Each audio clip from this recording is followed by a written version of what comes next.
Ayun, good morning mga boss. Ayan, panibagong araw. Ngayon natin siguro may ilalagay yung railings dun sa may hagdan. Tapos iaasinta na yun sa taas yung kulang para matapos na tayo dun. May tumawag ko na kasi kagabi, may nagpapa-kisame, tiles din.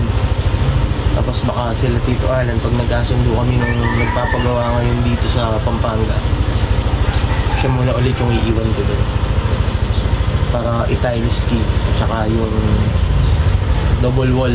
Ayan.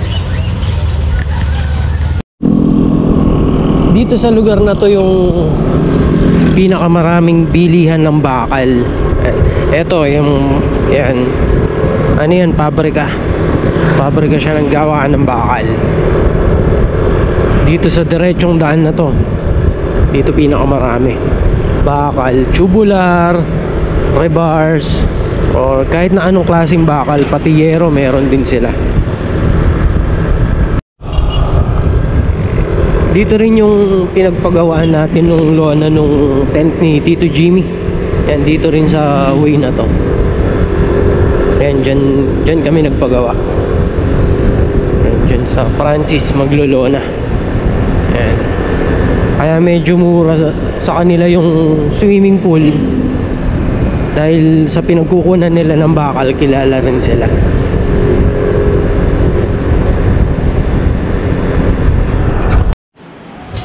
Ayan, si Tito Alan, sinisimulan niya na yun dito. Tapos tayo naman yung dito sa may ano. Ayan, dito. Ito na yung gagawin natin.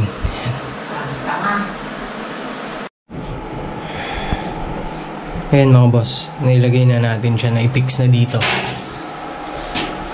Python board na lang. Tapos siningit na rin natin ilagay yung pinaka shower. Ayan.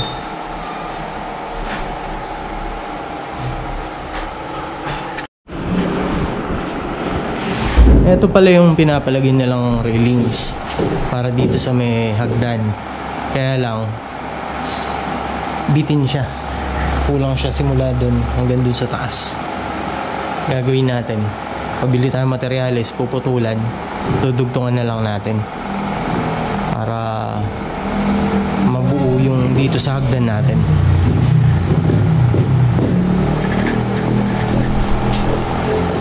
Si Tito Alan, tapos nung isa kanya, papalitadahan na lang.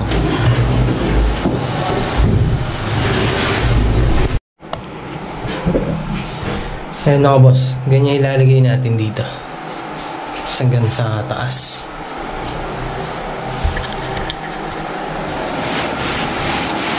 Si Tito Alan, okay na yun dito sa taas. Bali, tinatapos na lang namin to. Tapos na kami sa kontrata namin dito nung may-ari. Kaya nagpapa-additional na siya ng tiles para sa taas tsaka dito sa baba, tsaka yung double wall.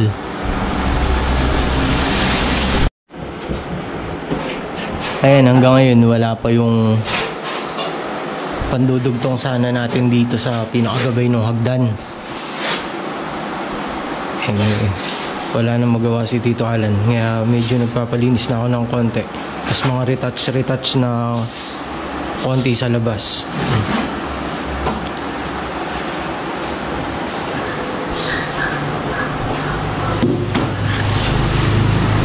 Pagka hindi dumating pa maya-maya pa yung ano nito, yung ibang pinabili ko materyales, malamang bukas na siya mailalagay.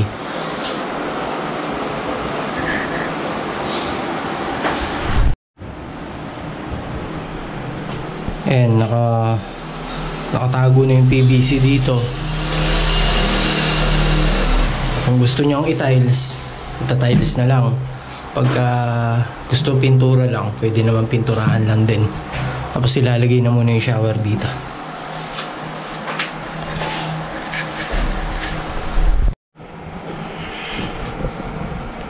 Ayan, nakalagay na rin yung shower natin dito sa CR sa baba.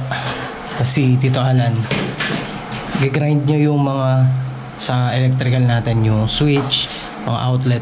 Yan. Tapos dumating na yung gamit natin sa pandugtong dito sa sa pinakagabay ng hagdan. Gagawin na rin natin ngayon.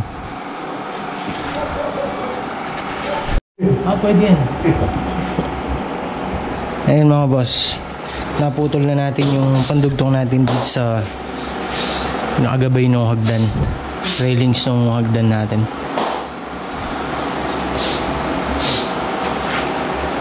I-assemble na muna natin para i-mount dito sa may hagdan. Itataking lang muna or spot, tapos tsaka natin ipo-pull weld pagka okay na.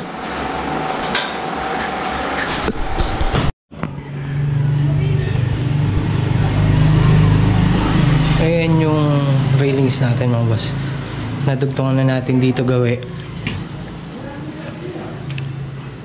Tapos lalagay na lang yung design. Yung pa ganyan.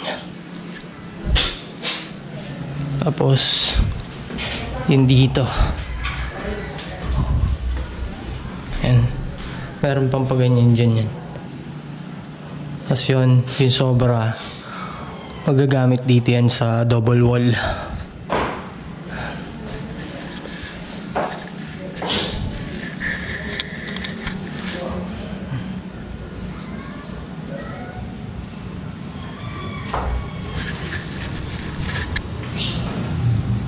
Papalit tayo ng welding machine.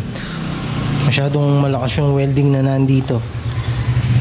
Yung dating railings na to 1.2 lang, palaging nabubutas. Hindi niya kaya yung welding natin.